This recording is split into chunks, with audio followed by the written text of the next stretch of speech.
الشيطان الرجيم بسم الله الرحمن الرحيم الحمد لله رب العالمين الرحمن الرحيم مالك يوم الدين إياك نعبد وإياك نستعين اهدنا الصراط المستقيم صراط الذين أنعمت عليهم غير المغضوب عليهم ولا الضالين آمين.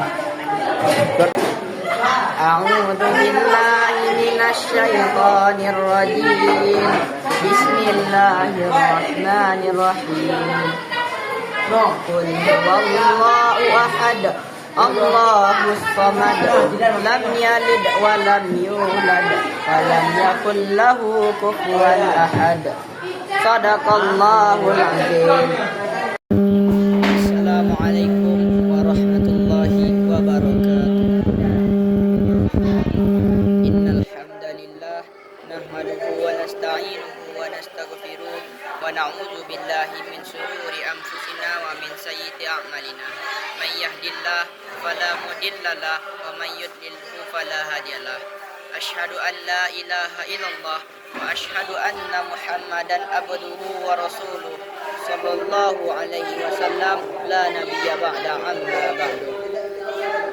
اللهم صل على سيدنا محمد وعلى آله وأصحابه ومن تبع بإحسان إلى يوم الدين. فقال تعالى في القرآن الكريم أعوذ بالله من الشيطان الرجيم يا أيها الذين آمنوا اتقوا الله حق تقاته ولا تموتن إلا وأنتم مسلمون. يا أيها الذين آمنوا اتقوا الله وقولوا قولا سديدا يصلح لكم أعمالكم ويغفر لكم ذنوبكم ومن يطع الله ورسوله فقد فوزا عظيما. Ma'asyiral muslimin rahimakumullah.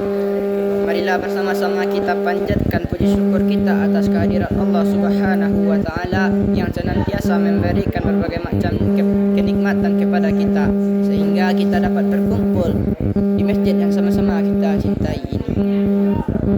Di antara kenikmatan tersebut, salah satu yang paling utama patut kita syukuri yaitu nikmat iman dan nikmat kesehatan.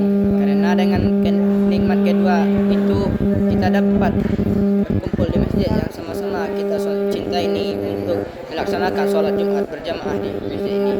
Salawat serta salam marilah kita curahkan kepada junjungan Nabi kita, Nabi besar kita Muhammad sallallahu alaihi wasallam.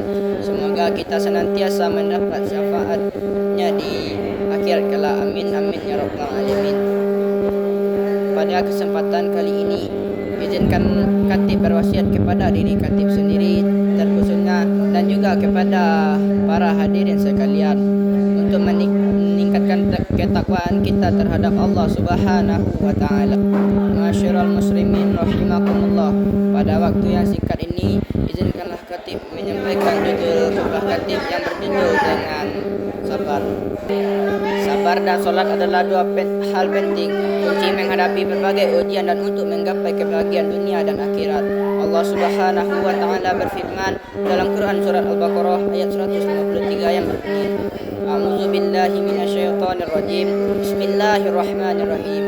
Ya ayyuhalladzina amanu ista'inu bis-sabri was-shalah innallaha ma'as sabirin. Yang artinya, hai orang-orang yang beriman, jadikanlah sabar dan solat sebagai penolongmu. Sesungguhnya Allah bersama orang-orang yang sabar. Ayat di atas menjadi bukti konkret bahwa sabar dan solat adalah petunjuk yang utama bagi seorang muslim dalam menghadapi dan menapaki kehidupan dunia ini. Sabar sebagai bukti metafisik, bukti keimanan kita kepada Allah Subhanahu wa taala. Semua yang terjadi ini adalah ketetapan dari Allah Subhanahu wa taala.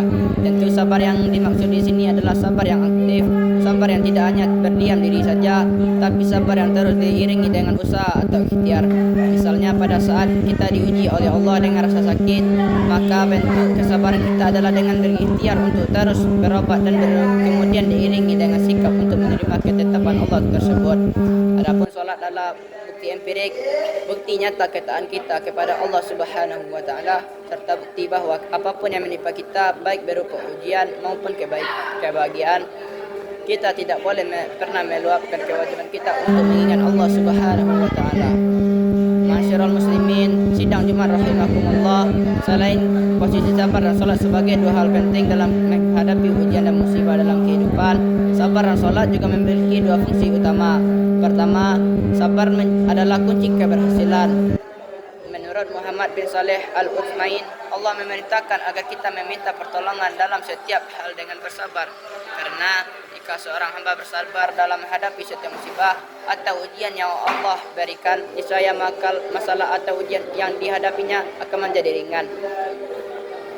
Kesabaran dalam menghadapi cobaan dapat digolongkan sebagai sebuah sikap untuk menerima ketentuan dari Allah Subhanahu wa taala.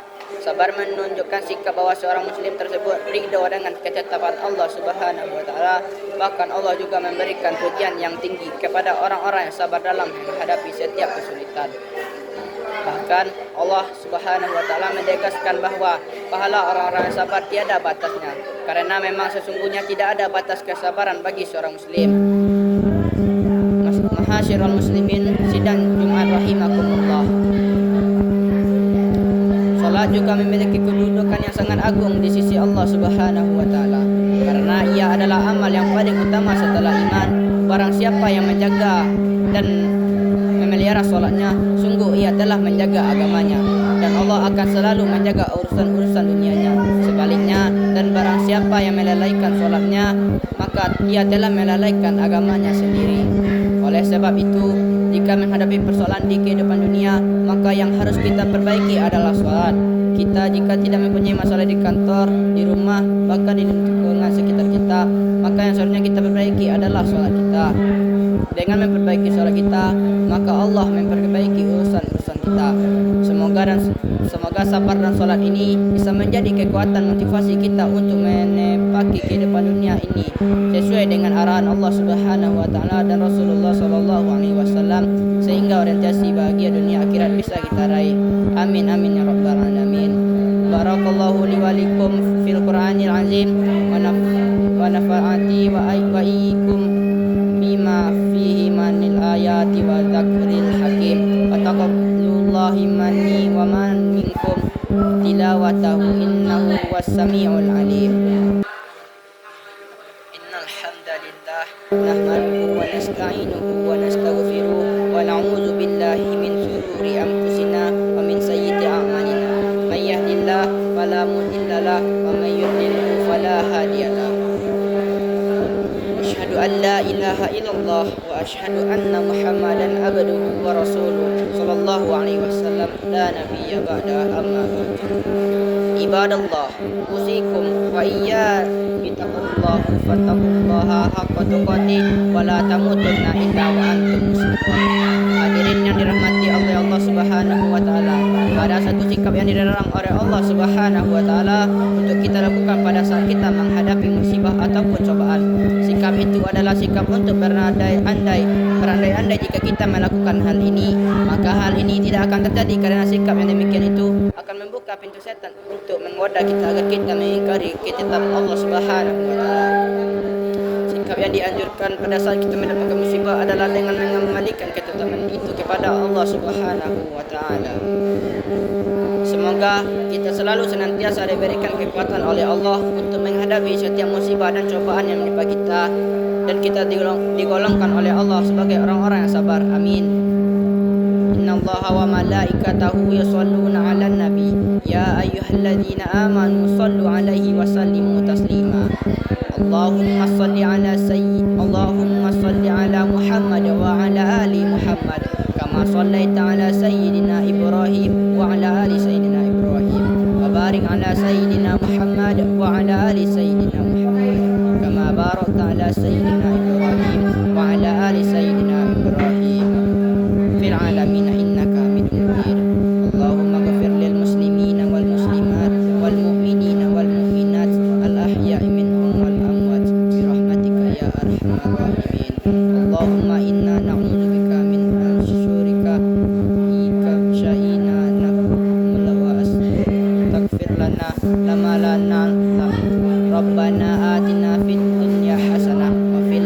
الآخرة حسنة وقنا عذاب النار سبحان ربك رب العزة عما يصفون وسلام على المرسلين والحمد لله رب العالمين قال الله إن الله يأمر بالعدل والإحسان وإيتاء ذي القربى وينهون عن الفحشاء والمنكر والبغي يعظكم لعلكم تذكرون واذكروا الله أكبر